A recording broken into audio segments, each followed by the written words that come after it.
Muito bem, agora nós vamos falar dos 7 selos do Apocalipse dentro de uma tabela cronológica.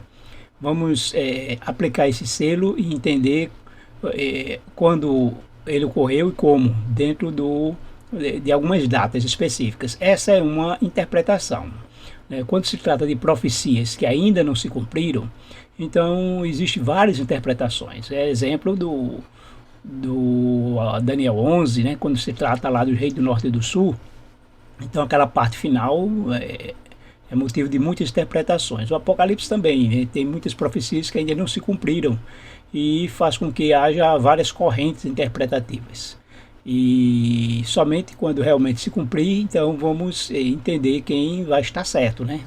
Mas de repente, né, cada um tem um pouco de acerto e quando junta tudo a gente obtém um conhecimento maior. Assim também, quando se trata de ser apocalipse, trombetas, né, alguns interpretam que já aconteceram e ainda estão em andamento, outros entendem que algumas profecias ela têm dupla aplicação, pode se repetir. Então, os 7 selos também, né, alguns, existe uma interpretação bem histórica, historicista, e que a gente, até como adventista do sétimo dia, tem essa mesma corrente, né, de uma interpretação historicista. Há outros que têm uma interpretação mais futurista, né, trata que ainda os 7 selos, 7 trombetas, até mesmo o surgimento da besta, que é o anticristo, coloca até as datas para o futuro. Alguns interpretando que vão ser ainda 1260 dias literais o governo do anticristo, mas a Igreja Adventista do sétimo dia tem uma interpretação historicista e que tem se revelado ser a melhor, porque a história comprova que as profecias se cumpriram e estão também se cumprindo. E assim também nós vamos entender a questão dos 7 selos. Então o primeiro selo, ele trata de um cavalo branco. E esse cavalo branco, ele significa o Evangelho. Né? O cavaleiro está com um arco na mão e uma coroa de vitória. O arco indica que ele já soltou a flecha. E a flecha foi o Evangelho quando começou a ser pregado no ano 31. O Apocalipse fala de um ser com 4 faces, que estava diante do trono, que é leão, depois vem o boi, né, o novilho, o homem e por fim a águia. Então, seguindo a mesma ordem que é apresentada em Apocalipse 4, sobre esses 4 seres viventes, então o primeiro ser vivente diz vem, é o leão. Então o leão é símbolo de bravura, de vitória, de alguém, né, de um ser que é vitorioso. Assim como o próprio Jesus foi representado como leão da tribo de Judá. Então o Evangelho, entenda que cada selo, quando surge o próximo, ele não encerra o anterior, mas tudo fica concorrendo, né, na sequência e tudo vai se juntando e continuando, porque o Evangelho ele não terminou de ser pregado. Então ele começou no ano 31, esse Evangelho das Boas Novas, e continua até hoje, até que finalmente ele chega ao fim. E o próximo selo, então trata de um cavalo vermelho com uma espada na mão, símbolo da perseguição, inclusive representado aí, chamado pelo segundo animal, o novilho, né, o boi, que ele diz vem, e aí aparece a perseguição. Então o novilho é um animal usado no sacrifício. Então tem essa ligação aí, essa interpretação com a perseguição. E a perseguição ela teve início no Império Romano, com Nero, no ano 64, quando ele tocou fogo em Roma e atribuiu isso aos cristãos. Então depois de Nero, o Império Romano continuou perseguindo, até que parou, né, na época de Constantino, com o Edito de Milão, onde ele abarcou, né, ou abraçou o cristianismo. Mas até então o Império Romano se tornou um grande poder perseguidor e depois a gente vai entrar dando continuidade com Roma Papal, mas a perseguição, né, as feras, a arena, né, para jogar os cristãos, então foi tudo com o Império Romano, o Coliseu Romano.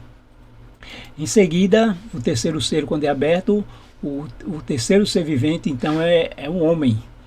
E aí então o homem agora passa a usurpar o lugar de Deus, né? O império, o governo humano, então agora dita as regras, assume o controle do poder religioso, tira de Deus, né, esse controle. Então aonde agora a tradição, né, que é a tradição são as leis e os mandamentos humanos substituindo a palavra de Deus. Observe que o trigo é precioso, né? O trigo por 1 denário e a cevada 3 denários. Então, tornando mais acessível a cevada do que o trigo, né? O trigo ficando mais escasso, mais caro, que é a palavra de Deus, onde haveria fome da palavra de Deus. Enquanto isso, a tradição estava substituindo a Bíblia, representada aí pela cevada. E isso começou a partir do ano 313 com Constantino, né? Constantino não só abraçou o cristianismo, mas ele procurou regular. Era um império, o imperador agora ditando os ordenamentos cristãos eclesiásticos. Era agora o poder romano agora controlando a igreja. E isso passou a ser a tradição do cavalo preto, porque com isso ocasionou a grande fome da palavra de Deus sendo substituída pela tradição humana. Então veio o 4º selo, agora pela águia. A águia é um símbolo de Deus. E quando veio aí o cavalo amarelo, esverdeado, representando fome, aliás, peste, a morte, mas significando que estava sob o controle de Deus, né? Onde o próprio Deus, lá em Daniel 7,25, diz que os santos lhe serão entregues, né, por um tempo, 2 tempos, metade de um tempo. Ou seja, né, Deus não perdeu o controle, mas ele estava atuando para que mesmo a morte e o inferno estivesse sob o controle dele. E tudo que aconteceu tinha a permissão de Deus. Então esse período, a partir de 538, ele foi um período de apostasia, né? A igreja no deserto, ou seja, a igreja estava praticamente se extinguindo. Os poucos fiéis que continuaram tiveram que morar nas montanhas, nas cavernas, como os valdenses, os huguenotes. Então foi um período de apostasia, aí simbolizado pela cor amarela, esverdeada de quem está doente e quase morrendo, né? E isso começou a partir do ano 538, com o domínio da igreja sobre a religião, controlando tudo. E esse foi uma situação em que a igreja precisou, vamos ver no próximo selo, depois um despertamento. Mas até então, né, antes da reforma, e isso fez com que houvesse aí uma situação em que a igreja estava quase morrendo, né? E praticamente a igreja católica ela surgiu do meio cristão, né? Então, como todos os que eram cristãos abraçaram a tradição católica, então passaram agora a ser católicos. Os poucos realmente cristãos que surgiram, que continuaram, os poucos fiéis tiveram que viver escondidos, porque agora a igreja, até hoje, né, se você for fazer uma pesquisa e procurar qual as maiores religiões do mundo, e quando você vê o cristianismo, está lá 2,8 bilhões, só que isso aí inclui os católicos. Mas se você for só os evangélicos e separar dos católicos, é meio a meio, né? Vai dar 1,2 para cada um, ou 1,4, né, de católico e 1,4 de cristão, do cristianismo. Então, isso justamente começou nessa época, né, quando a igreja católica, na verdade, assumiu a rédea da religião, e então houve essa apostasia aí da igreja. E aí vamos ver o 5º selo, né? Depois que passa todo esse período do domínio católico, de perseguição, que também fez com que os verdadeiros fiéis fossem mortos. Então o 5º selo vem o clamor daqueles que morreram. E o clamor é até quando, né? Até quando não será julgado, ou seremos julgados, para que aqueles que fizeram, os responsáveis pelo martírio, pudessem ser julgados. Então o 5º selo, ele está tratando aí do julgamento dos mortos.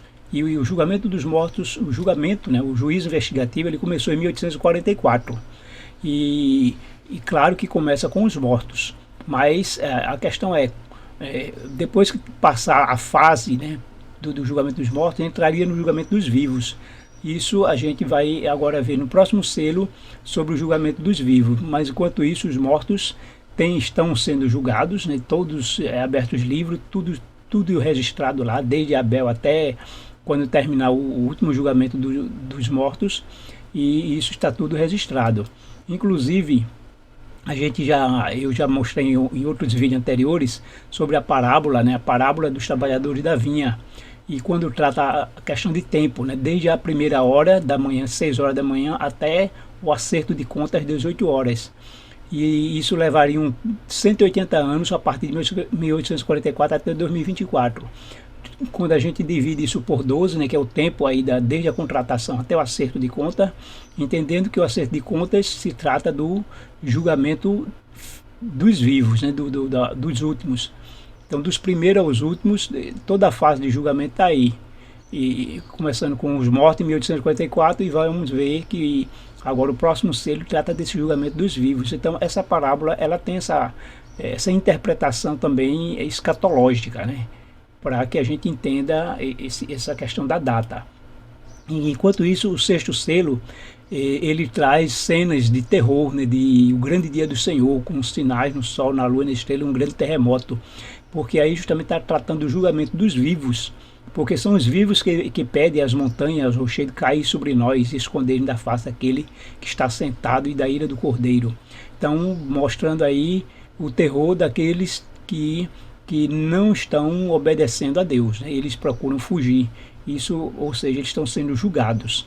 Na verdade, o sexto selo realmente mostra que chegou a vez de ser julgados justos. E quem não é fiel, não obedece a Deus, então teme o julgamento, foge da presença de Deus. Então, o texto completo do sexto selo, ele realmente trata de uma cena de julgamento. Ó. Vi quando o cordeiro quebrou o sexto selo, houve um grande terremoto, o sol se tornou negro como pano feito de saco e crina, a lua ficou toda vermelha como sangue. As estrelas do céu caíram sobre a terra como a figueira deixa cair os seus figos verdes quando sacudida por um vento forte. E o céu recolheu-se como um pergaminho quando se enrola. Então todos os montes e ilhas foram movidos do seu lugar. Na interpretação apocalíptica, tanto Isaías fala dessa questão do dia do Senhor em Joel, e esse dia do Senhor fala com os sinais no sol, na lua e nas estrelas.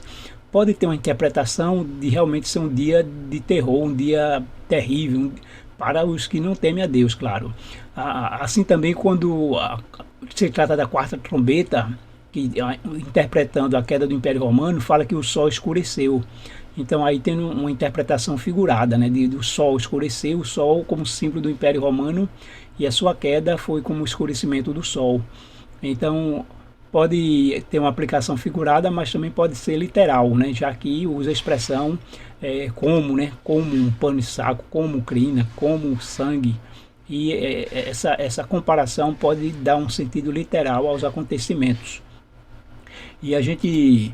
alguns interpretam isso então com o terremoto de Lisboa, com o escurecimento do sol, né? O terremoto de Lisboa, 1º de novembro de 1755, escurecimento do sol, né, que chamam de dia escuro, porque tanto o sol como a lua foram nesse mesmo dia, 19 de maio de 1780, onde o sol em pleno meio-dia ficou escuro e a lua apareceu com uma cor de sangue até se apagar completamente. E houve uma queda de estrelas no dia 13 de novembro de 1833, né, quando aí já estava começando a pregação da mensagem, né, que culminou lá no grande desapontamento, mas a mensagem de Guilherme Miller. Então, alguns têm essa interpretação que o sexto selo começou aí por volta então do tempo do fim. Mas voltando, né, nos diz aí, os reis da terra, os grandes, os comandantes, os ricos, poderosos, todo escravo, todo livre, se esconderam nas cavernas e nos penhascos dos montes. E disseram aos montes e aos rochedos, caiam sobre nós e nos escondam da face daquele que está sentado no trono e da ira do Cordeiro. Então, vamos fazer algumas comparações. Se você olhar Apocalipse 6,14, né, que o céu recolheu-se como um pergaminho quando se enrola, então todos os montes e ilhas foram movidos de seu lugar, a gente vai comparar com Apocalipse 20,11, quando diz que via um grande trono branco. Lá está falando da cena de juízo, aqui, né, em Apocalipse 20,11.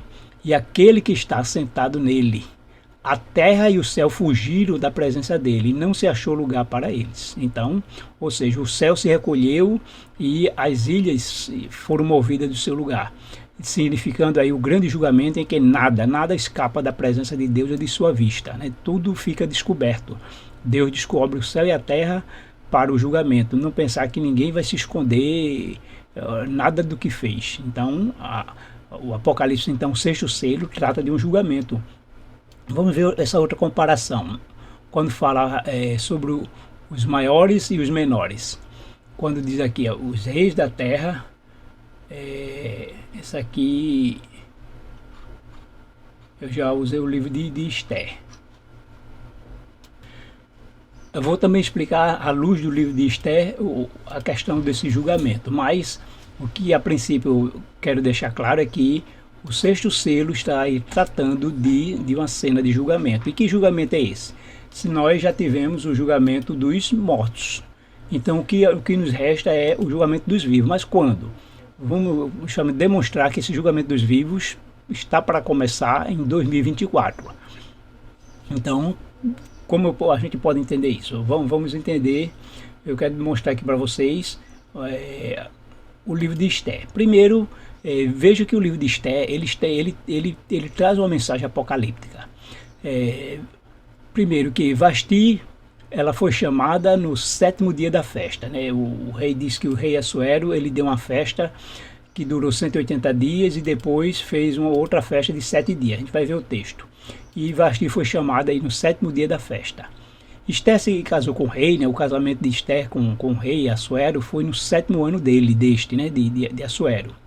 E quando estava no palácio, para ser ainda antes de ser rainha, Esther foi cuidada por 7 servas. O harém do rei era administrado por 7 eunucos e o rei tinha 7 ministros ou conselheiros. Na história de Esther, então, mostra que houve um decreto de morte por questão envolvendo adoração, né? Entre Amã e Mordecai, mas aí envolveu uma vingança dos amalequitas, né? Porque Amã era da descendência de Agag, e também o povo judeu, o povo de Israel. E então houve um decreto de morte, porque judeus eram um povo de Deus, né? Então o povo judeu foi salvo da morte que fora decretada, né? Mas ao longo disso houve um grande desespero, um grande sofrimento, até que então fosse revertida essa situação. Então é uma linguagem apocalíptica, né? De 7, 7, 7, 7. É uma linguagem que mostra que o livro não é um livro meramente histórico, mas traz uma mensagem importante. Então observe que Assuero, então primeiro ele deu uma festa de 180 dias para os seus grandes, os poderosos, os oficiais, seus príncipes, os governadores das províncias.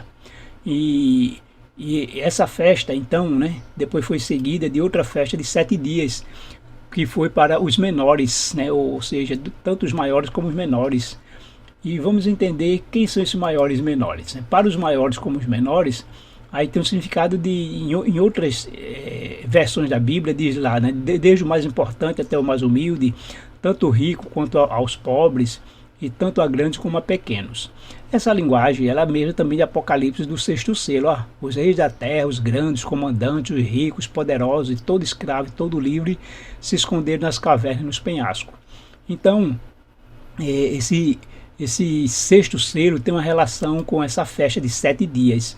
E se o sexto selo é o julgamento dos vivos, então esses 7 dias representam esse período de julgamento dos vivos de 7 dias. Entenderam? Agora vamos ver na ordem, né, esse vem primeiro, quando diz que os 180 dias de festa foram para os seus príncipes, oficiais, nobres, governadores. Então essa linguagem de príncipes, oficiais, nobres, governadores retrata a cena de juízo, que está em Apocalipse 20, versículo 4. E vi tronos e assentados sobre aqueles a quem foi dado o poder de julgar, e vi as almas daqueles que foram degolados pelo testemunho de Jesus. E esses que foi dada a autoridade de julgar, aqui fala do julgamento dos mortos, como nós vimos também lá em Apocalipse 20, né, no finalzinho. E então esses príncipes, oficiais, nobres, governadores, eles têm uma relação daqueles que morreram, né, por Deus, que lutaram, que batalharam, que já estavam mortos, porque se trata de pessoas que deram a sua vida por Jesus. e eles aí são tratados como os oficiais dos reis, são aqueles os servos dos reis, né? Porque o rei era o maior, então os demais eram os servos do rei, seja governador, príncipe, nobres, mas que estavam ali a serviço do rei, que batalharam, que lutaram, que militaram pelo rei.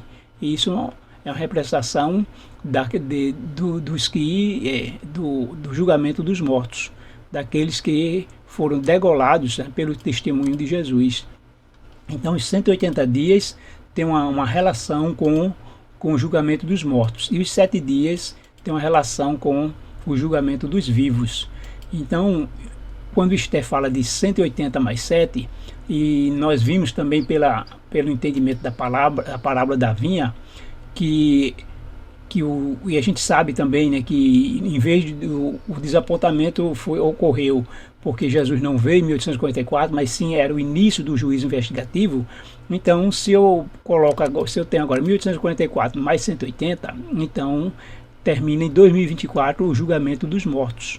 E a partir de 2024, né, quando a gente faz uma conta inclusive e soma até 7, a gente chega a 2030 barra 2031, que 2031 seria já o final, né?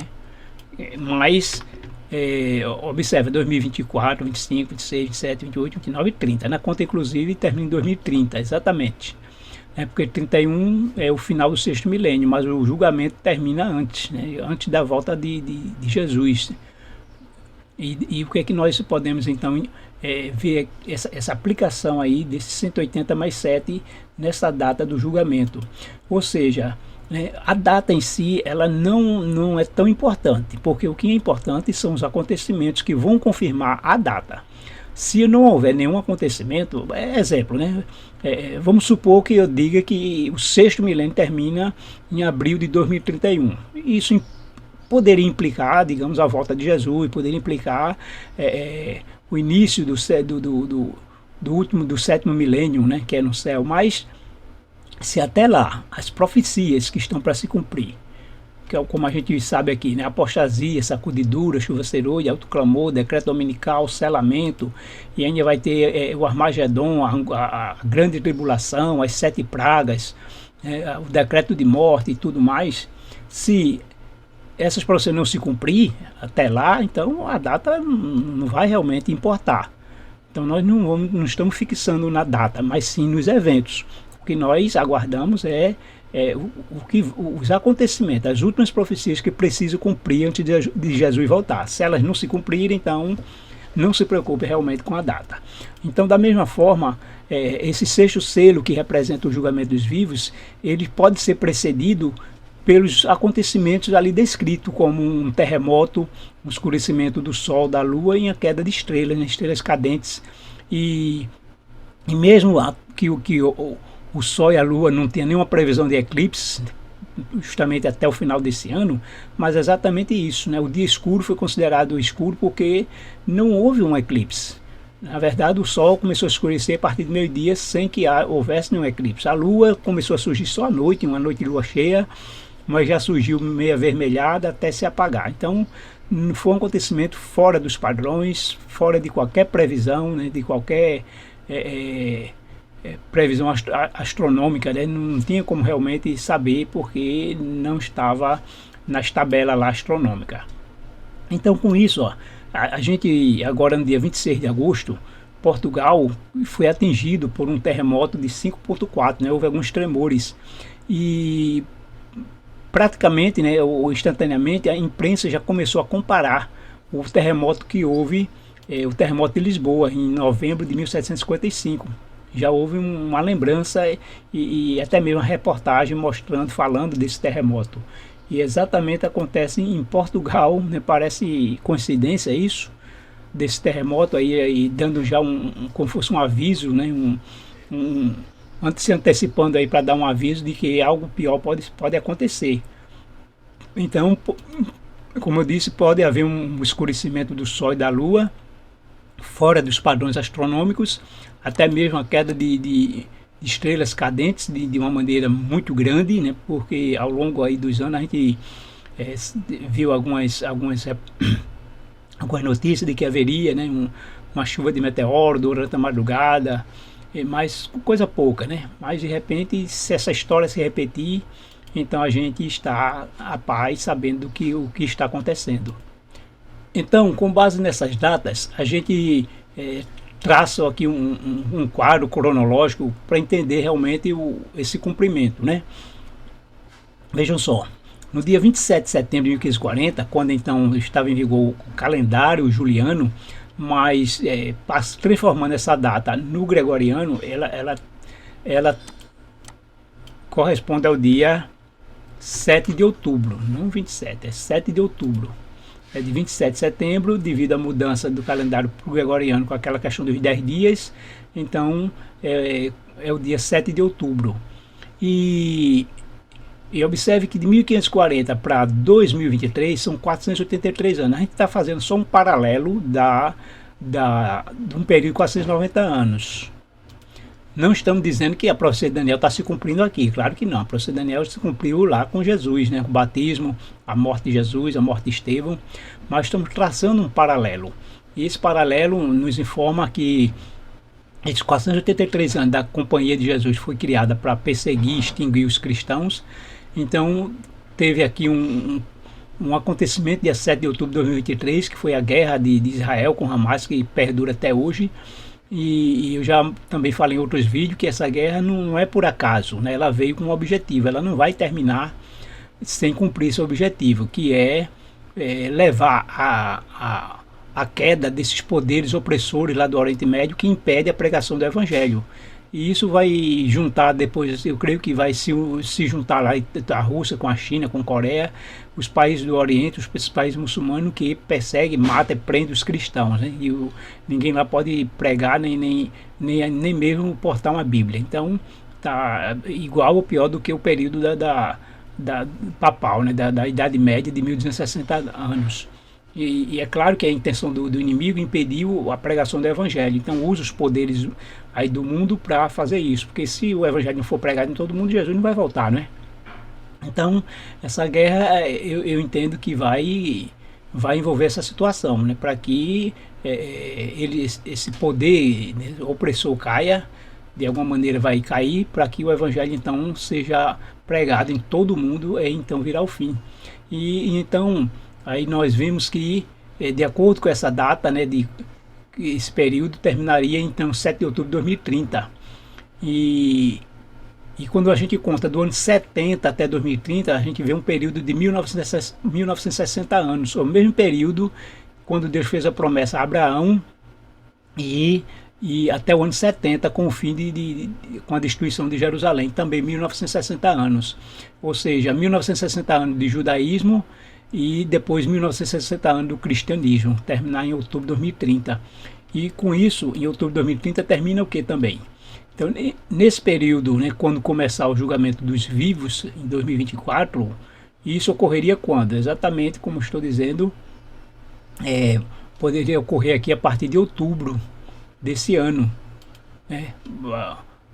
Porque ainda a gente não está vendo alguns cumprimentos proféticos, né? Eu coloquei aqui abril, mas não houve, né, os acontecimentos que era para haver. Então a gente aguarda ainda mais lá para outubro, quando chega o 7º mês do calendário judaico, que vem também que é o período do dia da expiação, que justamente se trata do julgamento, né? O dia da expiação era um dia de juízo. E então, a partir disso, com o início do julgamento dos vivos, então nesse período de 7 anos, não seria necessariamente a partir de 2024, mas 2024 sim, o julgamento dos vivos, e se for, né, se houver esses acontecimentos que confirmem isso, então em seguida a gente vai ver que vai haver apostasia. Essa apostasia, ou seja, o povo de Deus vai trocar a Bíblia pela tradição, vai trocar Jesus pelos poderes humanos, como está acontecendo hoje, né? Os evangélicos abraçando o poder político, os evangélicos se acercando de um Messias humano. Então estão apostatando, né? Mesmo que não esteja saindo da igreja. Então com isso haverá uma sacudidura, onde Deus vai sacudir o seu povo, vai separar o joio do trigo. Então o trigo receberá o selamento de Deus e o joio vai ser o povo apóstolo, os evangélicos apóstatas, que mesmo não saindo da igreja, mas vai lutar contra o povo de Deus, contra os selados, vão se tornar inimigos praticamente.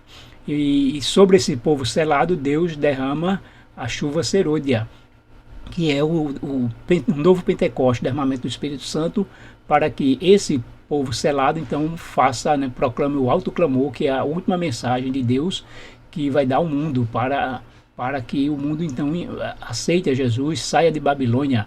E isso vai ser o decreto dominical, que primeiro vai começar nos Estados Unidos, para depois ser adotado pelos os países do mundo inteiro, em meio a uma grande crise que vai ocorrer, e vão entender que a solução vai ser essa, do decreto dominical, para que isso se estenda para o mundo inteiro. E isso já vai fazer com que as pessoas agora vejam qual é o verdadeiro dia do Senhor, se é o domingo ou é o sábado. E esse autoclamor vai fazer com que o povo seja atraído para o Criador, né? Adorar aquele que fez o céu, a terra e o mar.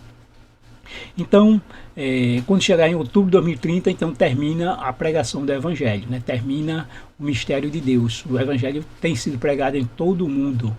E o Espírito de Profecia, né, de Ellen White, diz que a gente vai saber, então, quando a porta da graça se fechar, porque vai ocorrer uma grande escuridão. E, né, as datas cronológicas informam que seria em outubro de 2030. Então, até o final do sexto milênio, em abril, né, pode ser entre 5 a 12 de abril, não necessariamente exatamente dia 5, mas eu poderia até dizer de 4 a 12, né? Então, tem um período aí, quando termina o sexto milênio, para começar o sétimo. Então, nesse período, vai ocorrer o Armagedon, que não é a última batalha, mas os reis do mundo inteiro se preparando para destruir o povo de Deus aqui na Terra. Eles estão se preparando para essa última batalha. Nesse momento também ocorre a grande tribulação. A grande tribulação é, na verdade, deixa eu dar um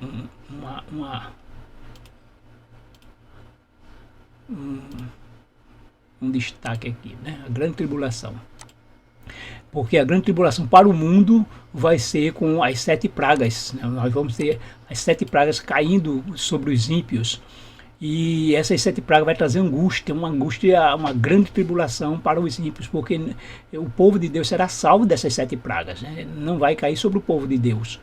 Quando no Egito caiu 10 pragas, as 3 primeiras, a Bíblia, Deus só fala a partir depois da terceira, que o povo, Deus faria distinção entre os egípcios e israelitas. Então, 7 pragas foram exclusivamente sobre os egípcios. O povo de Deus ficou livre das últimas 7 pragas. Então, isso é uma demonstração de que as últimas 7 pragas não vai atingir o povo de Deus. Mas isso não quer dizer que o povo de Deus vai estar livre de uma grande tribulação, porque a tribulação de quem vai ser...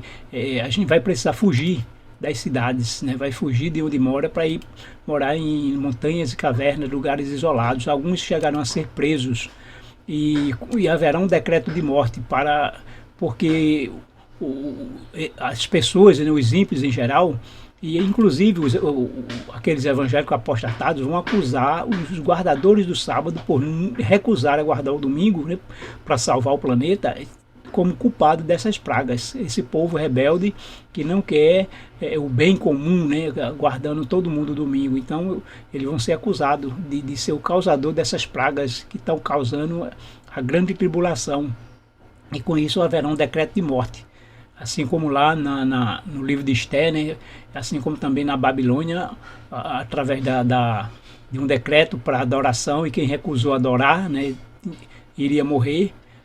E então haverá também esse decreto de morte, porque estão recusando a adorar o homem, né, a tradição do domingo. E então isso causa uma grande tribulação para o povo de Deus. Não a mesma tribulação das 7 pragas dos ímpios, mas a tribulação de um povo que alguns estarão presos, outros precisarão fugir para sair das grandes cidades, morar em lugares isolados. E o mundo estará completamente sob o domínio dos ímpios. Não, por isso que o povo dele vai estar isolado, separado, porque o Espírito Santo não agirá mais para segurar ou regular as ações humanas. O domínio vai estar como Sodoma e Gomorra, né, onde o mal vai estar completamente solto, sem rédea. Até que então venha a libertação através da volta de Jesus. Quando eles se preparam para executar o decreto de morte. Então o Apocalipse diz que começará a cair pedras de 40 quilos, né, do céu, possivelmente pedras de granizo muito grande, e começa a haver terremotos. Deus começa a intervir para que eles não toquem no seu povo, até que então começa a surgir uma nuvem pequena, tamanho da palma de uma mão, lá no Oriente, e essa nuvem vai se aproximando mais e mais, e o brilho aumentando muito mais, até que então mostra que é a volta de Jesus, intervindo para salvar o seu povo. E assim então a gente vê que todos esses eventos precisam ocorrer, e se ocorrendo dentro dessas datas, então a gente pode confirmar as datas, mas se não ocorrer, a data por si só, então não importa, né? O que importa é que tem esses eventos para a gente ficar atento, porque o próprio Jesus nos advertiu, né? Quando vir essas coisas acontecer, então erguei vossa cabeça, que a vossa salvação se aproxima. Então são os eventos que são importantes para a gente entender os últimos acontecimentos. Agora a gente quer entender que se ocorrer dentro dessas datas, então a gente vai ver que a cronologia está certa, e precisamos estar atento, né? Há muitos que usam a expressão, né, dia e hora ninguém sabe.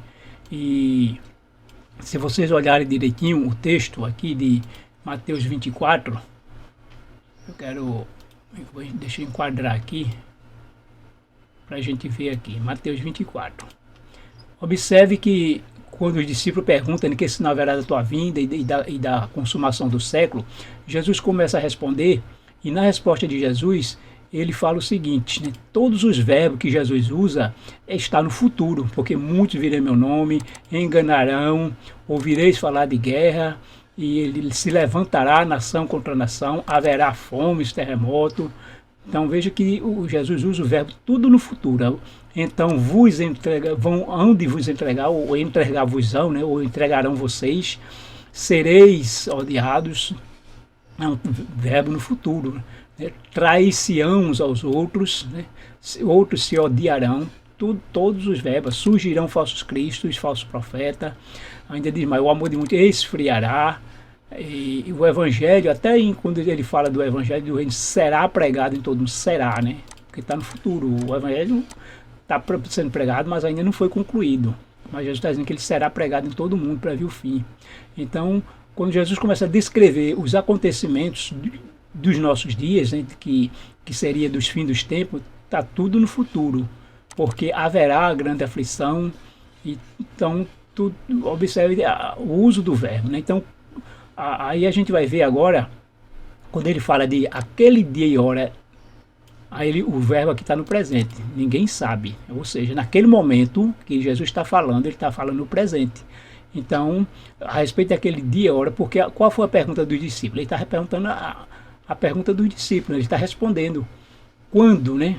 Diz-nos quando serão essas coisas? E que sinal haverá a tua vida? Então ele falou dos sinais.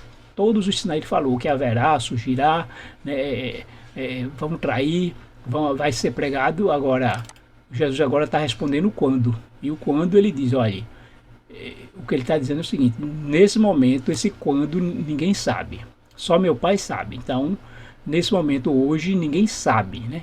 Jesus não disse, a respeito daquele dia e hora, ninguém saberá. Ele não usou no futuro, no tempo que seria nosso. Ele falou no presente, para ele lá, né, na época lá dele.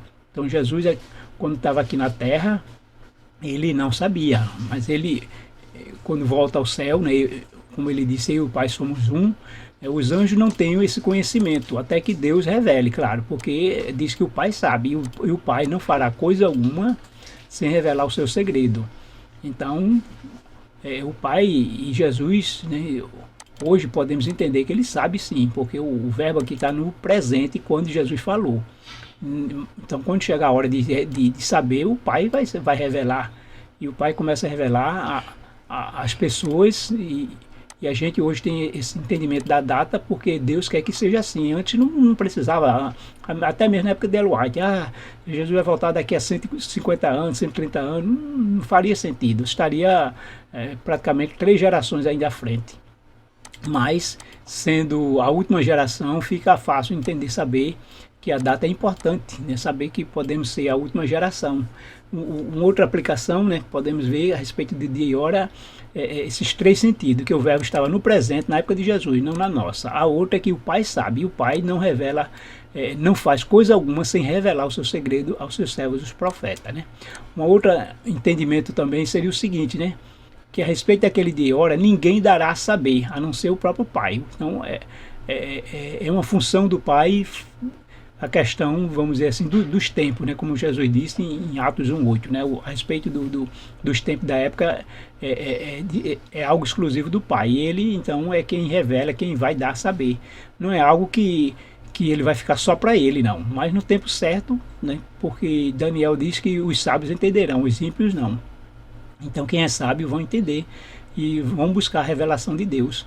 E assim nós entendemos, e assim nós aguardamos que tenha esse cumprimento, né, das profecias, entender que a gente pode ser a última geração, mas quem vai nos dizer isso são os sinais que nós aguardamos que ocorram.